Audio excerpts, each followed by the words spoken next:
दोहं तीर्थास्पदं शिवविरञ्चिनुतं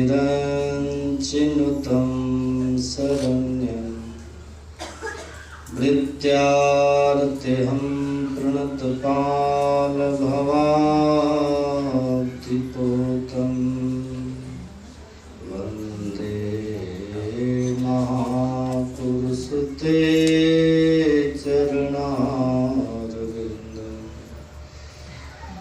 अखण्डमण्डलाकारं व्याप्तं येन चराचरं तत्पदं दर्शितं येन तस्मै श्रीगुरुवे नमः। नित्यशुद्धं निराभासं निराकारं निरञ्जनं नित्यबोधं चिदानन्दं गुरुं ब्रह्म नमामि। बोली प्रेम से श्री सद्गुरु महाराज की जय, श्री सद्गुरु महाराज की जय, श्री सद्गुरु महाराज की जय। अर्चनीय वंदनीय मुद मंगल में साधु समाज के चरणों में कोटिशः नमन। इस पवित्र पावन स्थल पर उपस्थित सत्संग प्रेमी महानुभावों, साधक वृंद, पूजनीय माताओं एवं भक्तिमती बहनों, सप्ताह ध्यान साधना शिविर के दूसरे दिन के दूसरी पाली के सत्संग में हम लोग यहाँ उपस्थित हैं।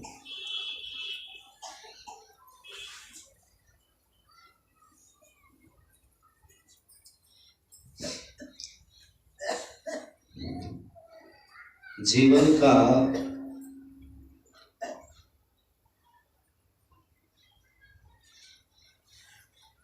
यही सच्चाई है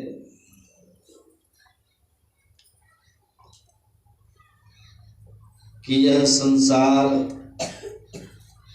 और यह शरीर किसी का अस्थायी निवास नहीं है, किसी का स्थायी निवास नहीं है। ये संसार धर्मशाला की तरह है। मैं बहुत पहले पढ़ा था, अमेरिका के राष्ट्रपति ऐसे गार्डन में घूम रहे थे, बहुत पहले की बात है।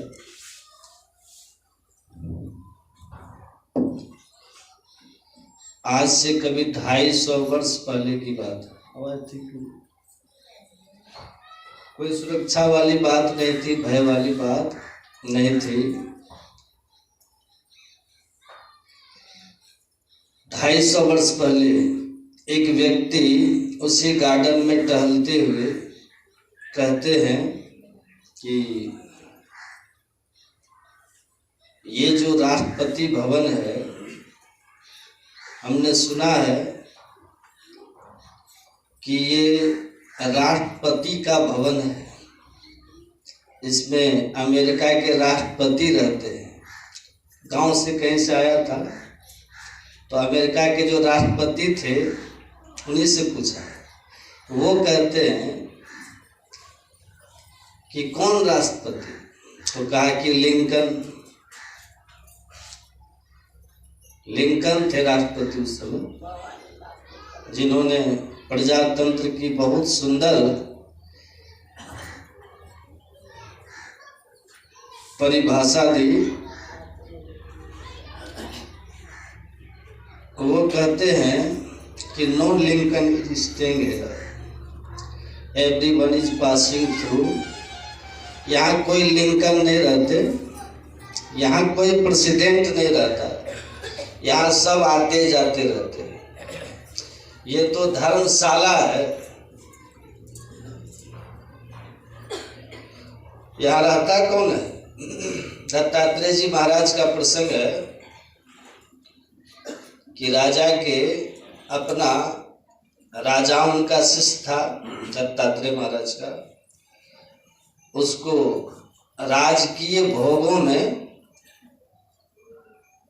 भगवत सत्ता भगवत भक्ति विस्मृत किया हुआ था। तो महाराज को लगा, दत्तात्रेय महाराज को, कि ये राजकीय भोगों में फंस करके ये अपने जीवन को व्यर्थ गंवा देगा, तो इसको कुछ ज्ञान उपदेश देना चाहिए जिससे ये राज के साथ साथ आत्म कल्याण का भी कुछ प्रयास करे।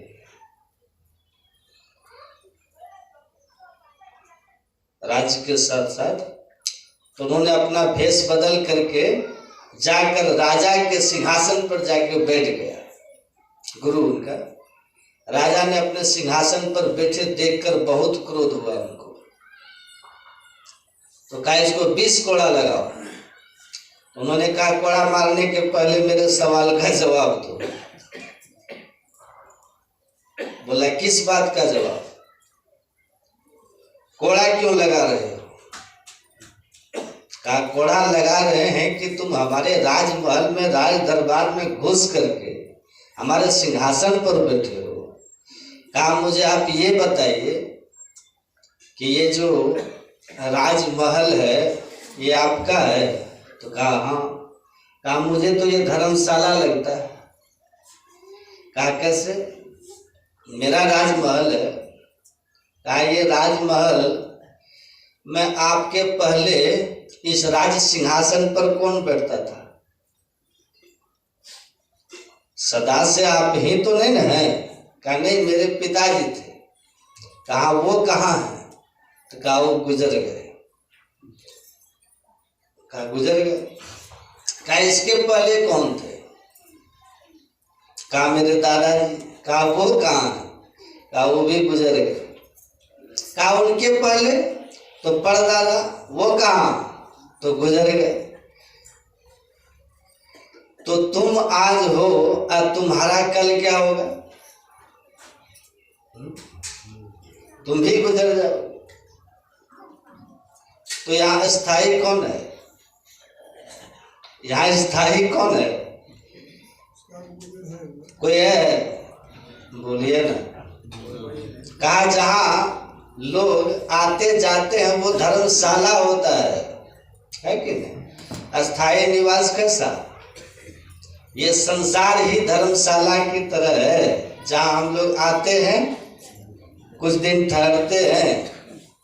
कबीर साहब कहते हैं जैसे पक्षी रेन बसेरा बसे वृक्ष पर आए, भोर भई सब आप आपको जहां तहां उड़ जाए। जहां तहां से पक्षी आते हैं, रात्रि विशाल वृक्ष पर एक साथ रहते हैं, सुबह होते ही सब अपने अपने दिशाओं में उड़ जाते हैं। हम लोग भी संसार में ऐसे ही है, मुसाफिर। कबीर साहब ने कहा मोरे जियरा बड़ा अंदसवा मुसाफिर जय हो को नहीं हो। कहते हैं मुसाफिर हैं आप, ये दुनिया रूपी धर्मशाला के आप मुसाफिर हैं।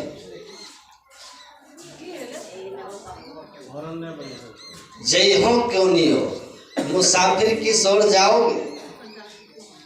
आए हो एक देश से, उतरे एक ही घाट। एक ही देश से हम लोग आए हैं। कहाँ से?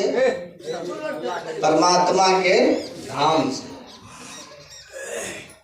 ये तो हमारा अपना देश नहीं है। चरणदास जी कहते हैं मन परदेसी रे यह नहीं अपना देश। परदेसी मन, ये अपना देश नहीं है। और गुरु महाराज जी की वाणी में जन लिपटोरे प्यारे जग परदेसोआ, ये परदेश है, अपना देश नहीं है। आप लोग हल्ला मत करिए।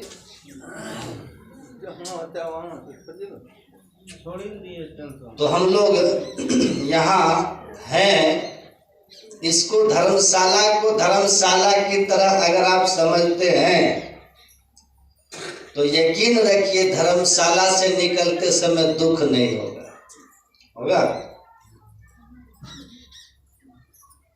संसार में मरते समय सबसे ज्यादा दुख किनको होता है? जो सबसे ज्यादा संसार को अपना समझ के पकड़ के रहता है। आदमी कहते हैं ना कि मरने लगा, तो मरने लगा तो क्या होता है पता है आपको? सब छूटने लगता है। बरसों से जिनको आप सजा के रखे थे, मकान, परिवार, है ना, धन, बैंक बैलेंस, सब मृत्यु सबसे हमको क्या करती है? सबसे हमको सब कुछ हमसे छीनती है, अलग करती है मृत्यु। तो दुख होता है।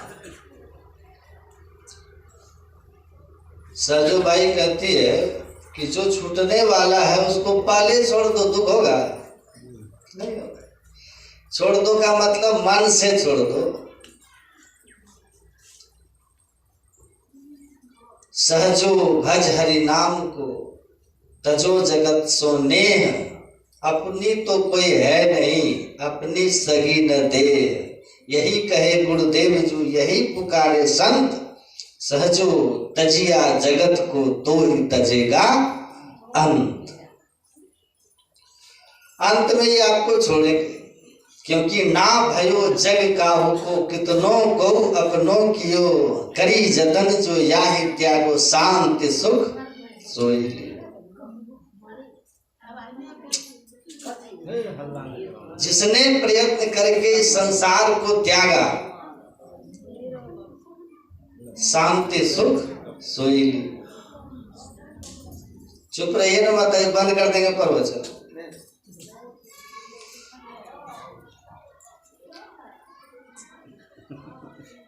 आपके शरीर पर अगर वस्त्र है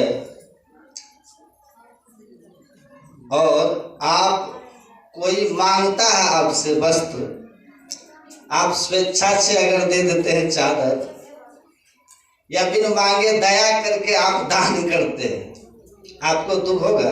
प्रसन्नता होगी। और कोई छीनेगा आपसे तब कैसा रहेगा?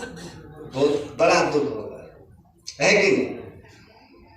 आसक्त जब हम रहते हैं ना, तो हम शरीर से निकलना ही नहीं चाहते हैं। जब हमारी अवधि आ जाती है चलने की, अंतिम सच यही है।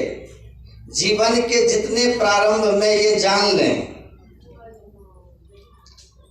कि चलना है, रहना नहीं, चलना विश्वास, जितना जल्दी ये विश्वास आपको हो जाएगा तो उतना ही हमारा जीवन सुखी हो जाएगा। संसार को जितना कस के पकड़ोगे उतना ही आपको दुख देगा। तो सत्कर्म, धर्म में लगा हुआ धन, धर्म वो करेंसी है जो परलोक में चलता है। धनानि भूमो पशुहि गोष्ठे, नारी गृहद्वारी जन शमशाने, देहस्थितायाम परलोक मार्गे धर्मान को गच्छति जीव एक। महाराज भर्तृहरि कहते हैं परलोक में धन धरती पर रह जाएगा, पशु गौशाला में बंधे रह जाएंगे, नारी गृहद्वारी मरने के बाद द्वार दरवाजे तक जाएंगे, पति शमशान घाट तक जाएंगे, रिश्तेदार भी शमशान घाट तक जाएंगे, देहश्चितायाम, देह चिता तक। बस कहानी खत्म हो गई। कहानी खत्म नहीं हुई, कहानी अब शुरू हुई। कहानी अब शुरू हुई। अब लेके क्या जाओगे? जा मारक के गणे जाए न कोसा, गुरु नानक देव जी महाराज कहते हैं, ता हरि का नाम सदा संग तोसा। यही धर्म की पूंजी साध जाएगा। कितना संग्रह किए हो? जब तुम जमराज की अदालत चढ़ोगे, पूछेगा मालिक तो क्या तुम कहोगे? आएगी नोटिस जमानत न होगी अगर तेरे पल्ले अमानत न हो। धर्म का अमानत हो, सत्संग ध्यान की पूंजी हो, अमानत है। संग्रह करो धर्म को।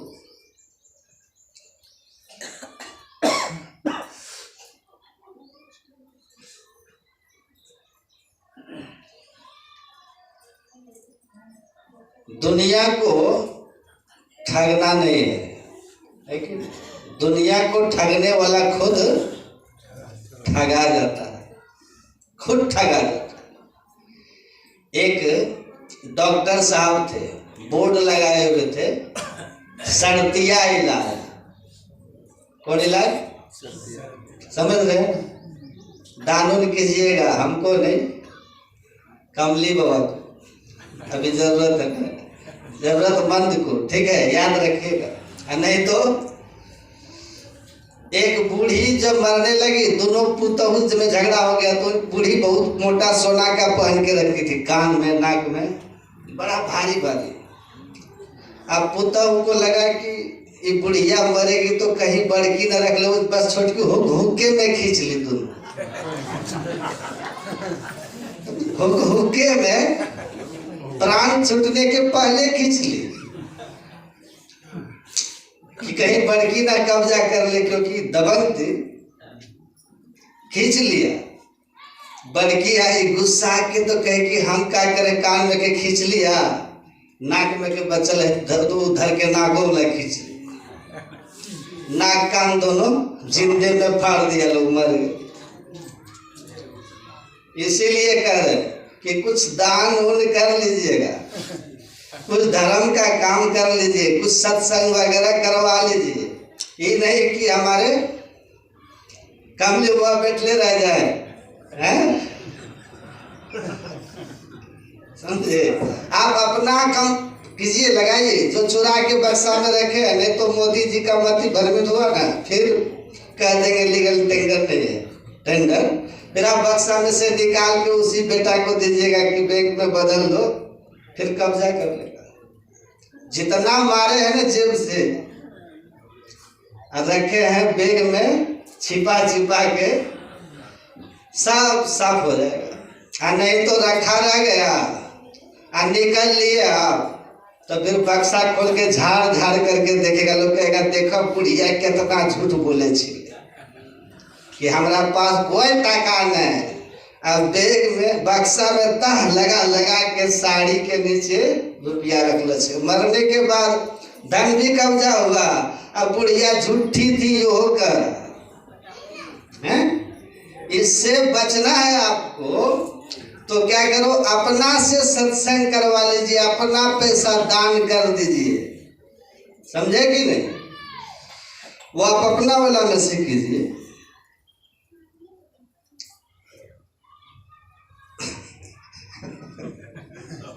नहीं, हम इसीलिए समझा रहे हैं, 2 दिन ब्रह्म ज्ञान समझाए, थोड़ा देर में ब्रह्म ज्ञान भी सुनाएंगे, जरूरी है साधना के बाद। नहीं, लेकिन ये भी जरूरी है ना, ये बड़ा खटपट है यहीं पर आदमी।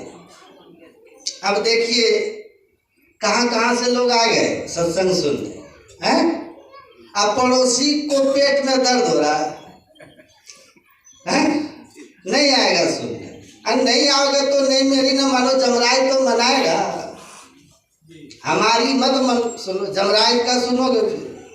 कभू सत्संग ना कि ना भूखे को ना ही कछु दिन, माया और मोह में झूले कुटुंब परिवार लगी फूले। पूछे धर्मराज जब भाई बचन मुख ना ही कही आई, पलटू दास लगी रोया सुंदर तन पाए के खोजा। चले गए 84 लाख लोग, 84 में। अभी थोड़ा सा कुछ परेशानी हो जाता है, तुरंत चले जाते हैं डॉक्टर के पास।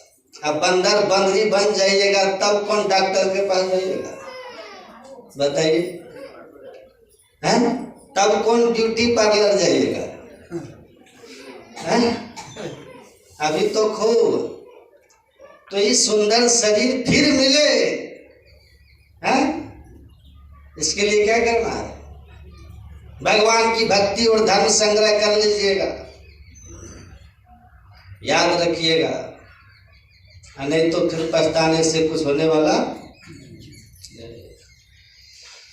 तो मैं कह रहा था कि डॉक्टर के पास गया, देखिए डॉक्टर शर्तिया इलाज का बोर्ड लगा के रखा था। शर्तिया इलाज, कौन इलाज?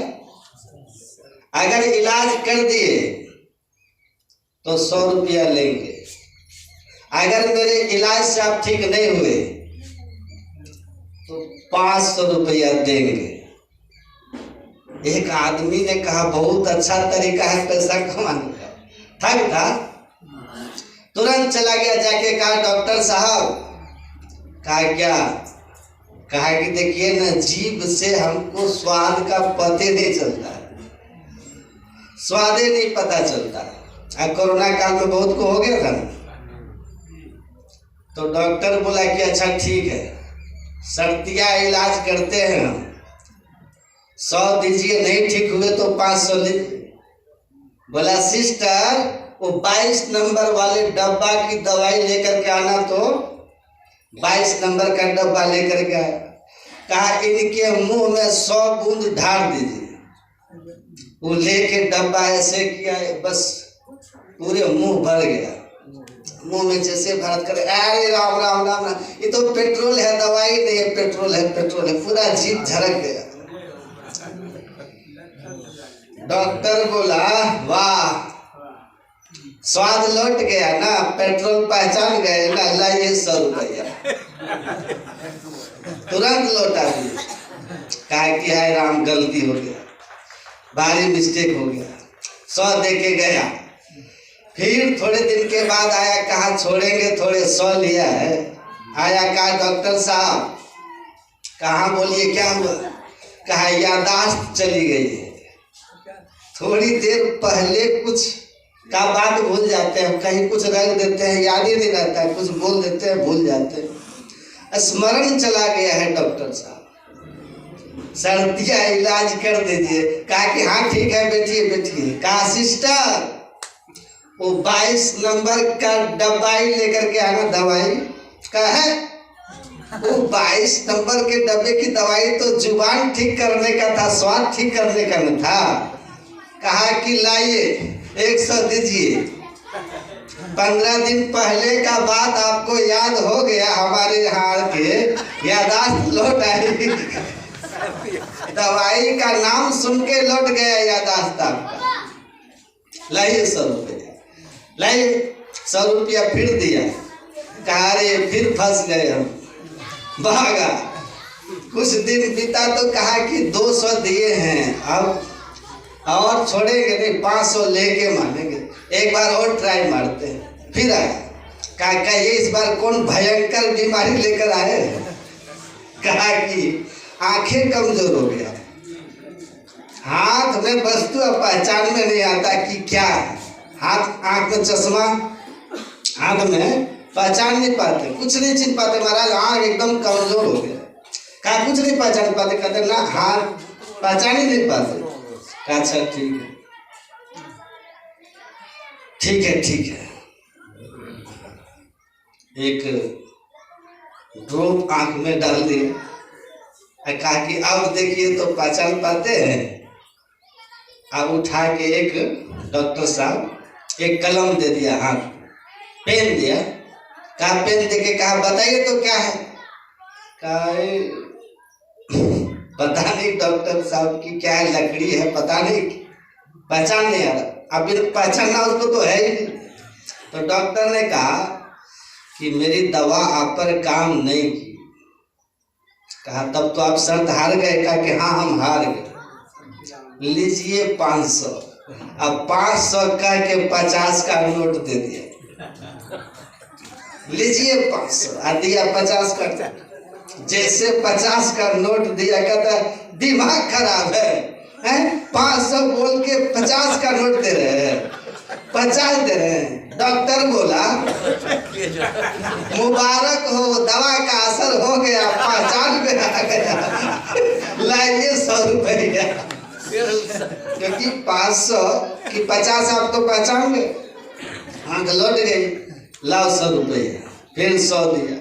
उसके बाद कहा सुनो, हाँ, तो कोई चतुर न पावे पार नगरिया, यहाँ ठग बन के आओगे तो भगवान को ठग नहीं सकते आप। खुद भगवान को ठगने चलोगे खुद ठगा जाओ, दुनिया को ठगने जाओगे आप ही ठगा जाओ। इसीलिए कभी आप ठगाइए और न ठगिए को। ठगा जाने में कोई हर्ज नहीं, पाप नहीं है, ठगने में पाप है। इसलिए ठीक से ध्यान रखिएगा, और नहीं तो बस 50 दे के कह देंगे कि लो 500, आप अपने पास जाइए। तो जीवन को उपकारी बनाइए, परोपकारी बनाइए और धर्म संग्रह कीजिए, मेल प्रेम से रहिए। ऊपर ले जाना है धर्म संग्रह, कर्तव्य धर्म संग्रह, धर्मान को गच्छति जीवेका। और मनुष्य जीवन मिला है तो क्या कर लो, कथा तो ब्रह्म जिज्ञासा। अब वेदांत थोड़ा सुनिए। शरीर, मनुष्य का शरीर जो मिला है, वेद व्यास जी कहते हैं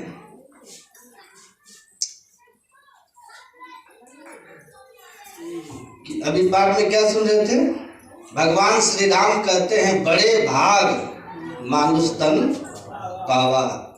अपने देश में एक बड़े महान महात्मा हुए स्वामी राम तीर्थ, सुने होंगे ना, उनके बारे में कुछ पढ़े लिखे लोग सुने होंगे, पढ़े होंगे।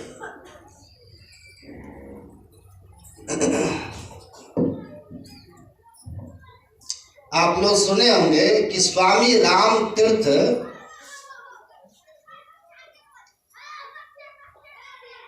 अमेरिका की यात्रा पर गए।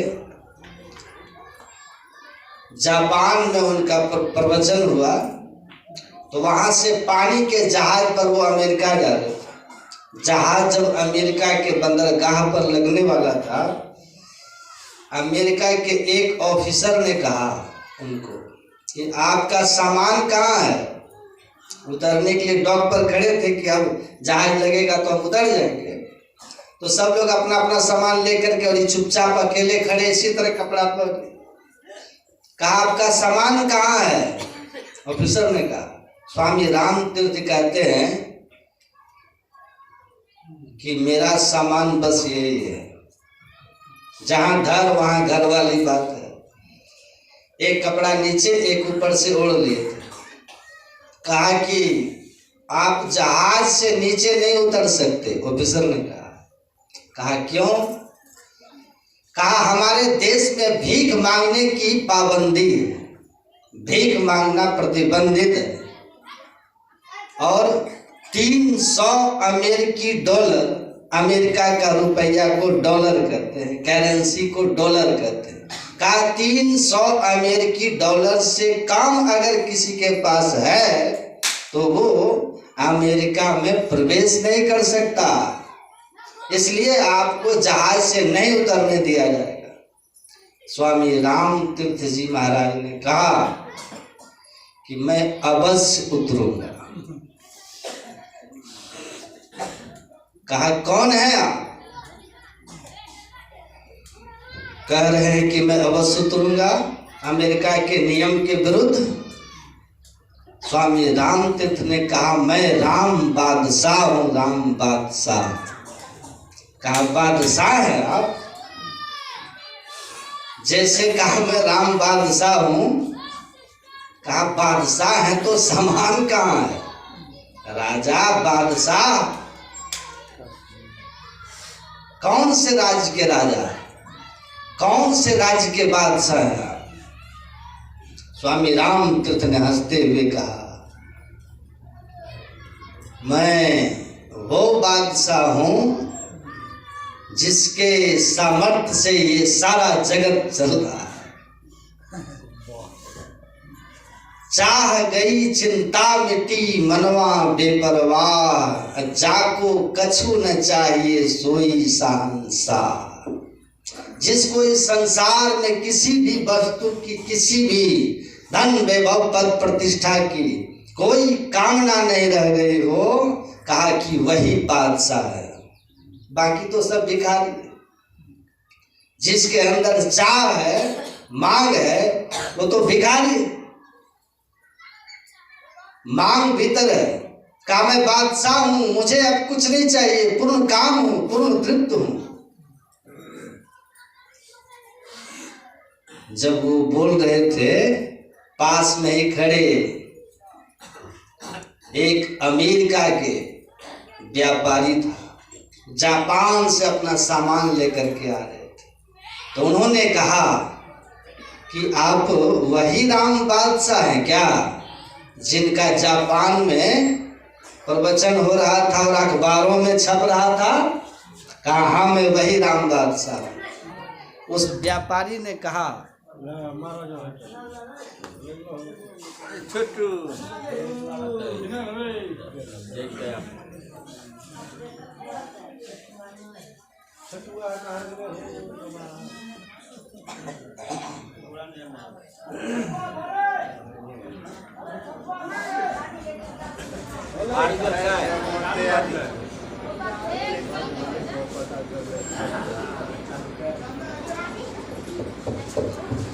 श्री सद्गुरु महाराज, श्री सद्गुरु, आप वही राम बादशाह हैं क्या, जिनका जापान में प्रवचन हो रहा था और अखबारों में छप रहा था? कहा हाँ, मैं वही राम बादशाह। उस व्यापारी ने कहा इनको उतरने दो, ये जब तक अमेरिका में रहेंगे इनके रहने खाने सब का जिम्मेवारी हम उठाएंगे। स्वामी राम तीर्थ कहते हैं कि देखा, अरे मैं बादशाह हूँ, बादशाह, खजांची के पास मेरा खजाना है, ये है मेरा खजांची, इसके पास मेरा खजाना है। वो उतरे वहां अमेरिका में उस व्यापारी ने अपने घर पर उनको रखा और कहा कि महाराज, आपका प्रवचन सुनने लोग पहुंचे तो हम कैसे यहाँ प्रचार करें, किस तरह से पोस्टर बैनर बनवाएं। यहाँ भी कमली बाबा किए हैं ना कि कैसे आप लोग पहुंचे यहाँ। देखते हैं साधु का यही होता है मन, कि संसारी लोग को जिस व्यापार में लाभ हो जाएगा ना, उसका भेद वो किसी को नहीं बताएगा। सोचेगा वो भी बड़ा आदमी बन जाएगा जैसे हम बन गए, अपना सीक्रेट नहीं बताएगा, अपना राज नहीं बताएगा कि हम कैसे आगे बढ़ गए। क्यों? क्योंकि उसको दूसरे को नीचा करके आनंद आता है, संसारी को। आपके पास स्कूटर है, गांव में सबको साइकिल है, आप स्कूटर से निकलेंगे, आपको लगेगा मैं ही बादशाह हूं, है कि? क्यों? 2 दिन बाद पता चला कि कोई 1.5 लाख का बुलेट गांव में लेके भटभट करके जा रहा है, तो आपको अपने स्कूटर में कांटा चुभने लगेगा, है कि नहीं? क्यों? क्योंकि पड़ोसी तो आपसे महंगा गाड़ी ले आया, है कि नहीं? तो अपने सुख से ज्यादा सुख किसी और के पास देख करके संसार के लोगों को दुख होता है। और साधु का स्वभाव क्या है, सज्जन का स्वभाव क्या है? दूसरे के पास बढ़ रहा है तो वो आनंदित होते हैं कि चलो कोई तो मेरा भाई आगे चल रहा है।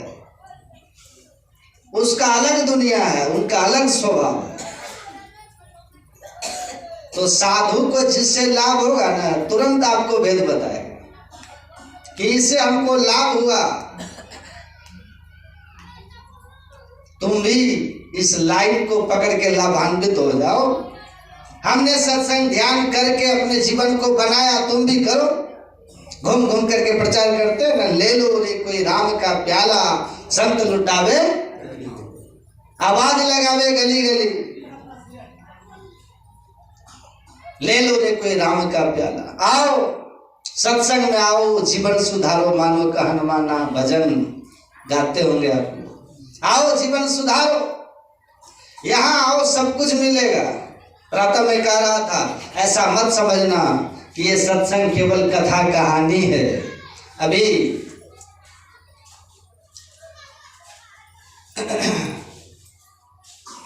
एक सज्जन कुप्पा घाट आए हुए थे, एक कार्यक्रम में जयंती के अवसर पर पधारे थे।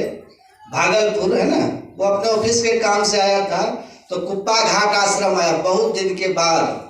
मतलब वो कह रहे थे, तो गुरु महाराज का जो समाधि मंदिर है, वहाँ एक बाबा बैठे हुए थे, वहाँ 2-3 लड़के बैठ करके कुछ बात कर रहे थे। तो वो सज्जन कहते हैं कि हाथ यहाँ कोई देखता है यहाँ क्या? और वो कहता आप लोग देखते हैं क्या? तो महात्मा जी ने कहा क्या? बोला भविष्य देखते हैं। तो कहा नहीं, ये भविष्य देखने का स्थान नहीं है, ये हाथ ये भविष्य देखने वाला स्थान ही नहीं है। यहाँ किसी का भविष्य नहीं बताया जाता इस आश्रम। ये तो साधु महात्माओं का स्थान है, ध्यान भजन सत्संग करते। तो कहा कि तो यहाँ फिर भविष्य नहीं बताते तो और करते क्या है आप लोग यहाँ? कहा संत महात्मा भविष्य बताते नहीं, भाग्य बताते नहीं, आपके भाग्य को बनाते। पलटू लिखा नसीब का संत देते हैं फेर, अपना दिल साचा नहीं ताते लागे थे। ये भाग्य बनाने का स्थान है। आपके भाग्य में अगर ब्रह्मा ने कुछ लिख दिया है गलत, आपके पूर्वकृत कर्मों के कारण कुछ बुरा लिख दिया, तो यही तो सदगुरु सत्संग की महिमा है। काटो फंदा कर्म का जो कोई मेरा हो, उल्टी लिखूं तेही भाग में मेट सके ना को। संत लोग कहते हैं तुम्हारे भाग में अगर कुछ लिखा है बुरा होना, तो याद रखना संत शरण जो जन पड़े सो जन उधरन हार, संत की निंदा नान का बहुरी बहुरी अवतार। आपके भाग्य का लिखा हुआ संत बदल दे। आगम कहे न संत भड़ेरिया कहत है, संत न औषध देत वैद्य यह करत है। झाड़ फूक ताबीज ये ओझा का काम है, अरे हारे पलटू संत क्या करेंगे?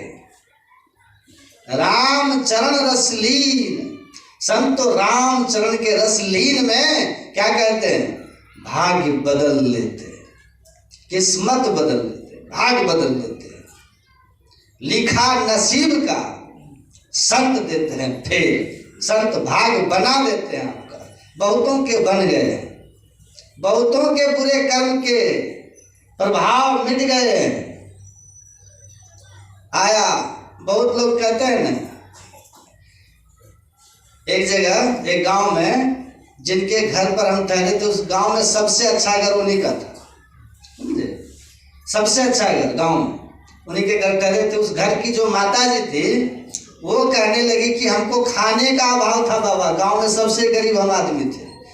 हम इस 25 सालों के अंदर इस गांव के हम बाबा सबसे अमीर आदमी। तो आए थे, गांव के सबसे गरीब आदमी थे और इतनी जल्दी सबसे अमीर कैसे हो गए? तो बोली कि हम सत्संगी थे बाबा, हम कुमारी में ही अपने माँ बाप के यहाँ ही सत्संग से जुड़ गए थे।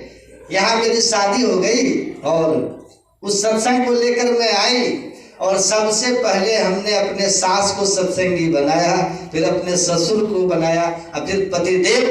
2-3 सालों के अंदर मेरे परिवार के लोग सत्संगी हो गए, ध्यान भजन सत्संग सब करने लगे। गुरु महाराज की कृपा से पहले जो काम छूते थे ना वही घाटा, और गुरु महाराज के शरण में आकर के जो काम छूते हैं वहीं पर लाभ, वहीं से फायदा शुरू हो गया। तो देखिए गुरु महाराज ने ऐसे ही नहीं कहा कि जो नियम से सत्संग ध्यान करते रहेंगे उनको रोटी कपड़ा मकान का कभी अभाव नहीं होगा। कहा मेरा भाग बदल गया बाबा। और देखते देखते हम लोग आगे बढ़ गए। गांव के लोग अभी भी कहते हैं कि सत्संग से इनको खूब मिला। एक महात्मा है, गृहस्थ थे, अब महात्मा हो गए कटिहार में। उनको मैं जानता हूँ, मिर्च है ना, कटिहार मिर्चाबाड़ी में आश्रम पे छोटा सा पहले चौक पर छोटी सी जमीन थी उनकी, 2-3 कट्ठा का चौक पर। वहाँ छोटा सा फूस का दुकान था उसमें चॉकलेट, टॉफी, नमकीन ये सब बेचते थे। बड़ी दिक्कत थी उनको। और कहीं कहीं सत्संग होता था ना तो जा करके प्रवचन वगैरह भी कर देते थे। और सत्संग वगैरह का कार्यक्रम होता था तो सहयोग भी कर देते थे, चंदा वगैरह कर देना, सत्संग करवा देना। लेकिन बड़ा दिक्कत था उनको। एक बात सुनिएगा ध्यान से, सदगुरु महाराज महर्षि मेही परमानंद जी महाराज के पास कुप्पा घाट वो गए। एक आदमी जो गुरु महाराज के करीबी थे, सहरसा जिला के थे, सहरसा के थे, रामानंद बाबा नाम था। उनसे उन्होंने कहा कि बहुत बहुत दिक्कत है महाराज, बाल बच्चा भूखे सो जाता है, क्या करें, कुछ उपाय नहीं है, आशीर्वाद दिला दीजिए गुरु महाराज से कि हमारा कुछ हो जाए। गुरु महाराज जी ने कहा किसको? देखा, मोबाइल छोड़िए ना, सुनिए ना ध्यान।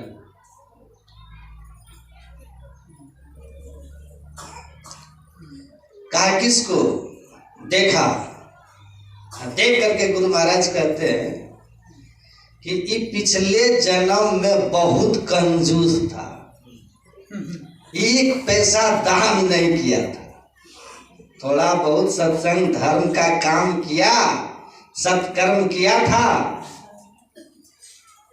तो उस सत्कर्म के प्रभाव से आदमी तो ये बन गया, मनुष्य थोड़ा बहुत ध्यान सत्संग किया था, उस संस्कार से आदमी तो बन गया, लेकिन इसने कभी दान नहीं किया था, इसके कारण ही भिखमंगा हो गया। इसको धन था, पिछले जन्म में धन था, लेकिन धर्म में नहीं लगाया, इसीलिए भगवान ने दंड दिया।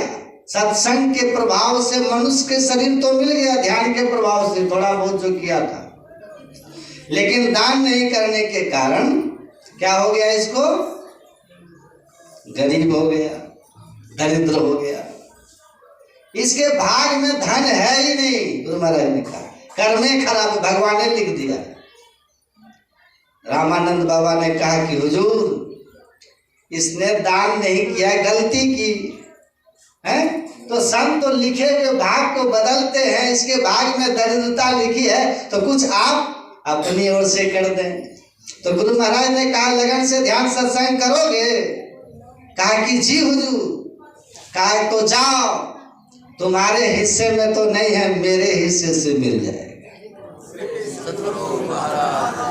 आप जाइएगा आज कटिहार के मिर्चाई बाड़ी चौक पर जो सबसे बड़ा मकान और दुकान है वो उन्हीं के बेटे का है।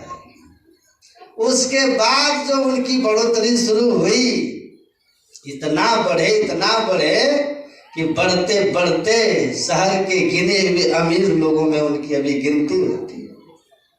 आप सोच सकते हो। तो कहे तुम्हारे भाग में क्या है ये भले ज्योतिषी बता देगा, लेकिन तुम्हारा भाग नहीं बदल सकता। असंत भाग तुम्हारा नहीं बताएंगे, तुम्हारे भाग को बना देंगे, लिख देंगे भाग में। तो ये संत की मैं स्वामी राम तीर्थ की मैं बात कर रहा था, उतरे अमेरिका में। कहा सुनो, तुम मेरे प्रचार के लिए पोस्टर मत बनाओ,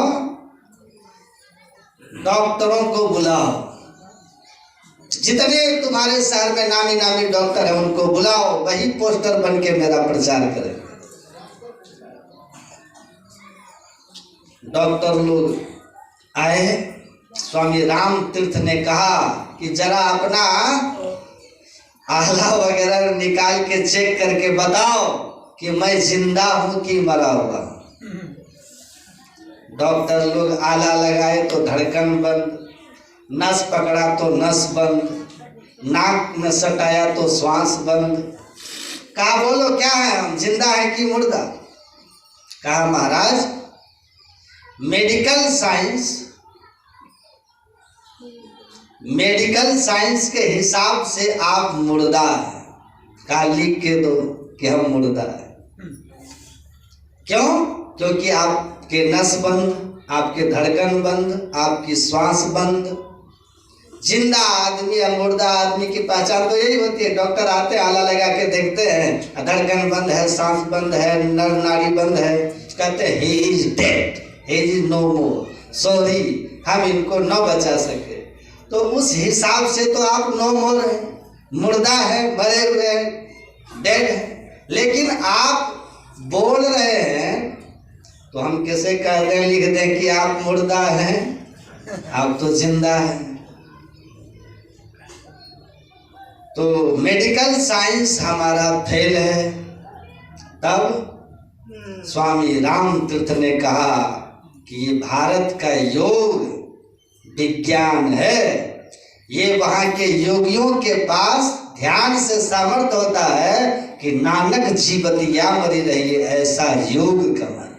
जीते जी मुर्दा अपने आप को बना लेते हैं, इस शरीर से जब चाहे तब ऐसे निकल जाते हैं जैसे आप अपने घर से जब चाहे निकल जाते हैं, जब चाहे आ जाते हैं। बहुत उनका वहाँ जस फैला। अमेरिका में बड़ी कीर्ति हुई स्वामी विवेकानंद के तुरंत बाद वो अमेरिका जाकर के एक दूसरा सन्यासी जो है अमेरिका में भारतीय विज्ञान को, योग विद्या को वहां पर स्थापित किया। और देखिए वो ऐसे संत थे स्वामी राम तीर्थ, और वो कहते हैं कि बड़े बड़े यज्ञ जो आप लोग करते हो, जिसमें जौ घी तेल आदि को आप स्वाहा स्वाहा करते हो, उससे जितना पुण्य होता है, सुनिएगा, उससे कई गुना पुण्य तब होता है जब वही घी अन्न आप किसी भूखे के जठराग्नि में स्वाहा कर देते हो। मतलब किसी को खिला करके उसके पेट की जठराग्नि में शांति जो होती है, तो उससे कई गुना अधिक पुण्य होता है। और यही कारण था कि राजा युधिष्ठिर ने उनको खिलाया था जो कई दिनों से भूखे नहीं थे, जो खा करके पेट भरे हुए लोग थे। सुने होंगे कथा, दान के लोभ से गए थे, उनको खिलाया था राजा युधिष्ठिर ने। उस ब्राह्मण ने, नेवले को कई दिन से भूखा एक संत को स्वयं कई दिनों से भूखा होने के बावजूद खिला करके, और जो यज्ञ कर लिया था उस ब्राह्मण ने, उस हवन कुंड में, भूखे के हवन कुंड में आहुति देकर अपने शत्रु का, उससे जो उनको पुण्य हुआ था ब्राह्मण को, उसके सामने वो जौ घी में डाला हुआ सारा का सारा हवन व्यर्थ हो गया था युधिष्ठिर का। इसीलिए इस कथा को वेद व्यास जी लिख करके समझाते हैं कि जब आपका समाज, स्वामी विवेकानंद जी महाराज भी कहते थे कि जब गांव के लोग भूखे मर रहे हो, जब पड़ोसी का बच्चा दूध के लिए बिलख रहा हो, उस समय जाकर के दूध का अभिषेक कर देने से भगवान प्रसन्न नहीं होते। उस भूखे पेट में दूध डाल दो, ईश्वर की कृपा आपको सहज प्राप्त हो जाएगी। क्योंकि भगवान कृष्ण ने गीता में साफ साफ कहा है, ते प्राप्नुवन्ते मामेव सर्वभूत हिते रताः। मुझे अगर पाना चाहते हो, मेरी कृपा पात्र बनना चाहते हो, तो उसके लिए तू प्रयास करो, उनकी तू मदद करो, जीव मात्र का हित करो। साफ साफ भागवत महापुराण में दिया है। भगवान कहते हैं अथमाम सर्वभूतेषु भूतात्मानं कृतालयम अर्हेत दानमानाभ्याम मित्रया विनिचक्षुषा। कहते हैं हे उद्धव, सब जीव के हृदय में रहने वाला सर्वंतर्यामी परमात्मा मुझको, जो जीवों की सेवा में न देख करके, और मूर्तियों में तो हमारी पूजा करता है। भगवान देखिए विरोध नहीं कर रहे, खंडन नहीं करते पूजा पाठ का।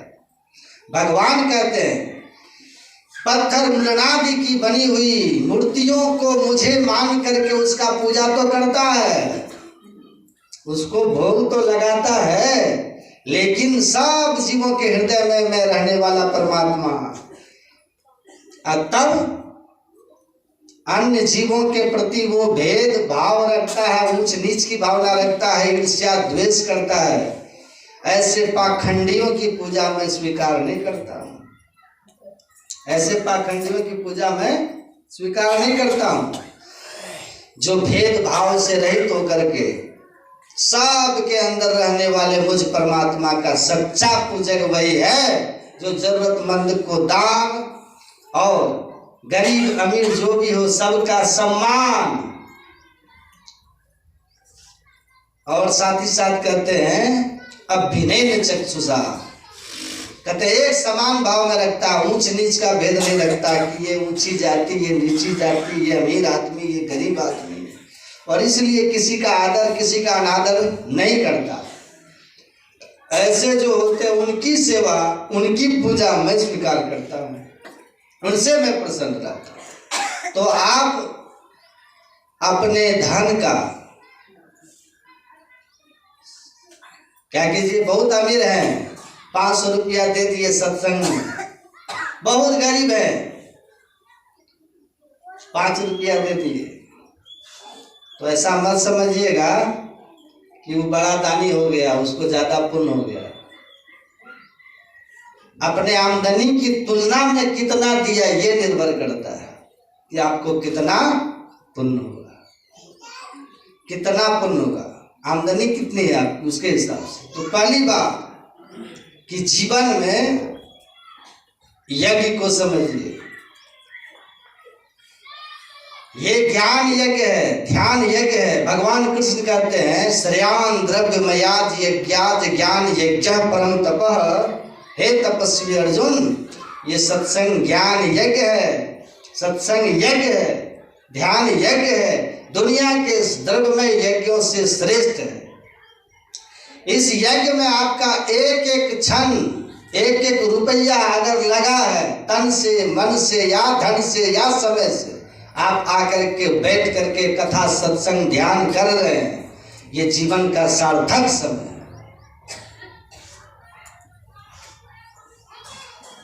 पूरब पुण्य प्रकट भयो, सत्संग के बीच में आए पड़ी, सौभाग्य जगे जब संत मिले, वही शुभ दिन वही शुभ, यही शुभ दिन है, यही शुभ घड़ी है जब आपको सत्संग मिला।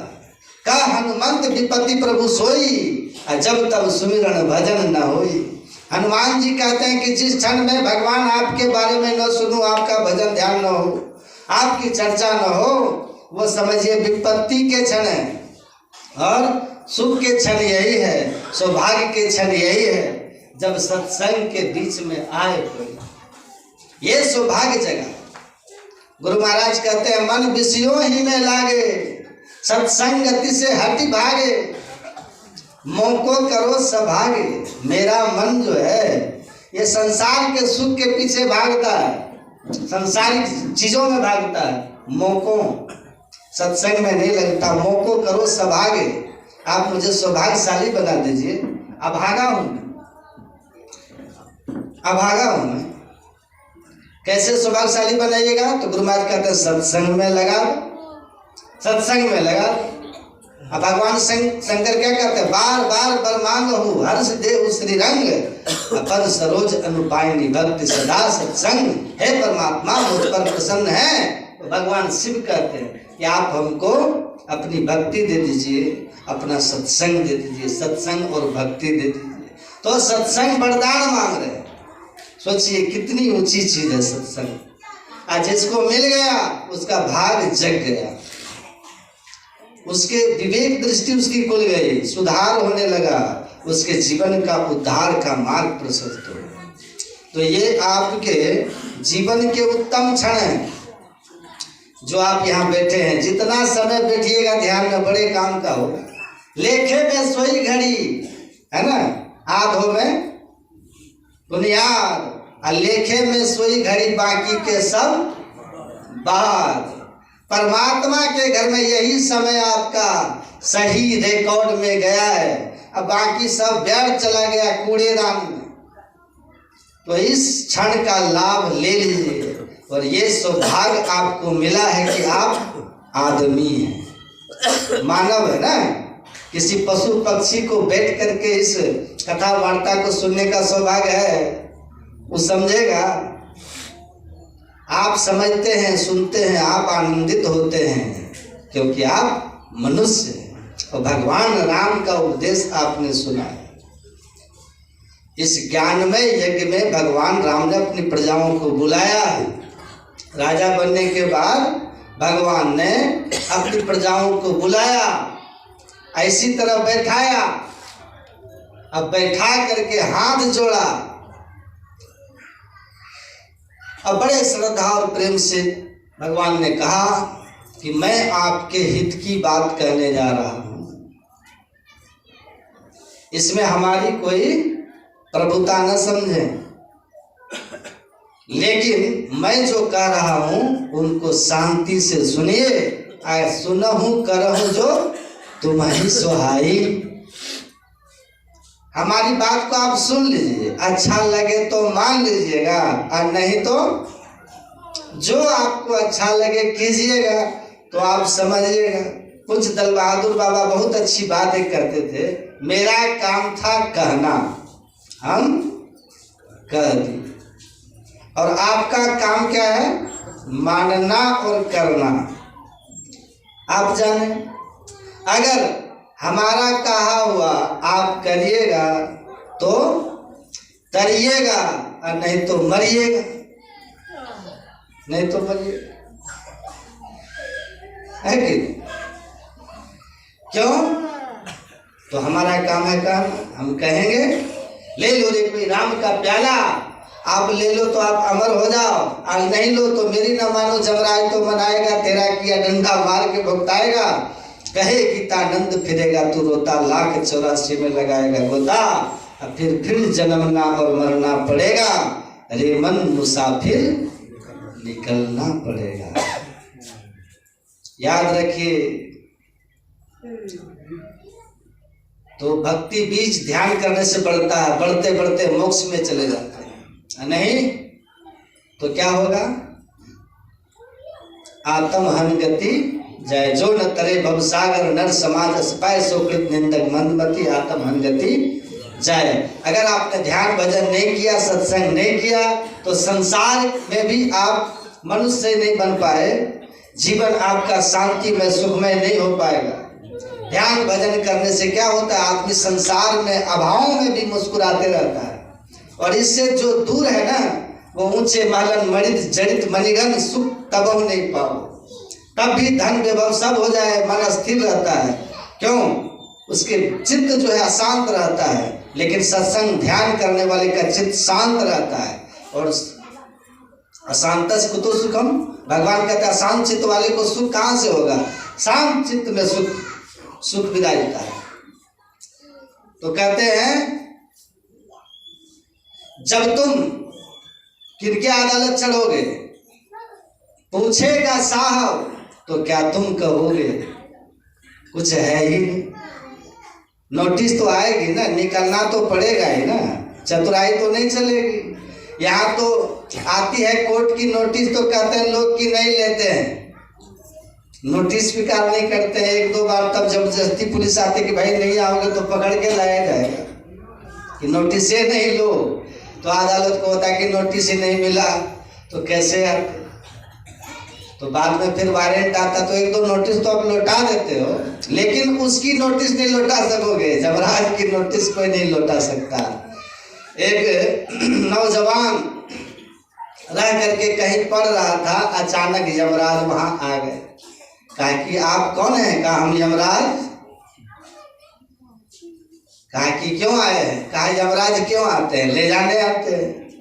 अरे महाराज अभी तो हम जवानी पर चढ़े ही हैं, सपना ही जीवन का हम देख रहे हैं, और आप आ गए सपना लूटने मेरा। कहा हम ऐसे ही आ जाते हैं भाई, कुछ सूचना देते। कहा हम आ गए, बस टाइम तुम्हारा हो गया, हम आ गए, आपको अब चलना होगा।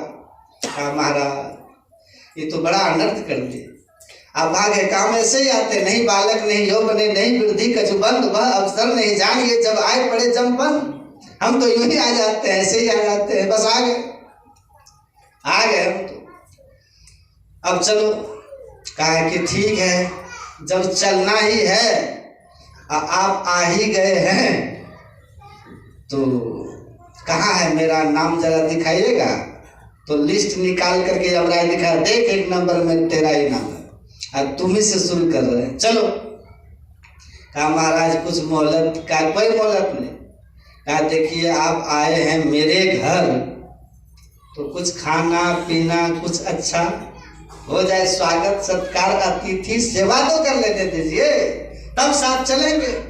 यमराज ने कहा अरे आज तक सृष्टि जब से तब से मैं उठा उठा करके ले जा रहा हूँ, कोई हमको नहीं कहा कि आप हमारे घर आए हैं तो थोड़ा स्वागत आपका करो। ये तो पहला आदमी है जो जमराज का भी स्वागत कर रहा है, चाय नाश्ता पूछ रहा है कि फिर चाय तो पी लो, आए हो मेरे घर तो। यमराज ने बड़े प्रसन्न हुआ, कहा ठीक है ठीक है ठीक है, चलो भाई एक बार हम भी स्वागत का आनंद ले, चाय पिलाओ। कहा बस महाराज बैठिए, आप सब कुछ है, तुरंत सामने की दुकान आपके नजर के सामने है, मैं जाता हूँ और वहां से सामान लेकर के आता हूँ, आप बैठिए। जमराज ने कहा वैसे भी तुम भाग नहीं पाओगे, वैसे भी कहीं भाग नहीं पाओगे, जाओ लेके आओ। यमराज गए, ये लड़का गया और वहां से एक मेडिकल की दुकान से नींद की गोली लेकर के आया। जमराज को गर्मी का समय था, पंखा के नीचे बैठे हुए थे, चाय में ढेर सारा नींद की गोली मिला करके जमराज को पिला दिया। जमराज चाय पी करके सो गए, नींद आ गई। ये लड़का था बड़ा चतुर, लिस्ट लिया और व्हाइटनर होता है ना मिटाने वाला, ऊपर व्हाइटनर मार दिया और नीचे भी व्हाइटनर मार दिया, और नीचे वाला नाम ऊपर लिख दिया, अपना नाम सबसे नीचे कर दिया। यमराज जगे, उठ करके ये लड़का कहता है कि महाराज जगे, बोले बड़ा आनंद आया पुत्र, तुमने चाय पिलाई, पंखा के नीचे हमको सोने का बिछावन दिया, सोने के लिए बिछावन की व्यवस्था की, मैं बड़ा खुश हूँ तुम्हारी सेवा से। लड़का कहता महाराज आप यमराज हैं, हमने आपका स्वागत किया, अब आपके लिस्ट में जो व्यवस्था है उस हिसाब से हमको ले चले, जिनको जिनको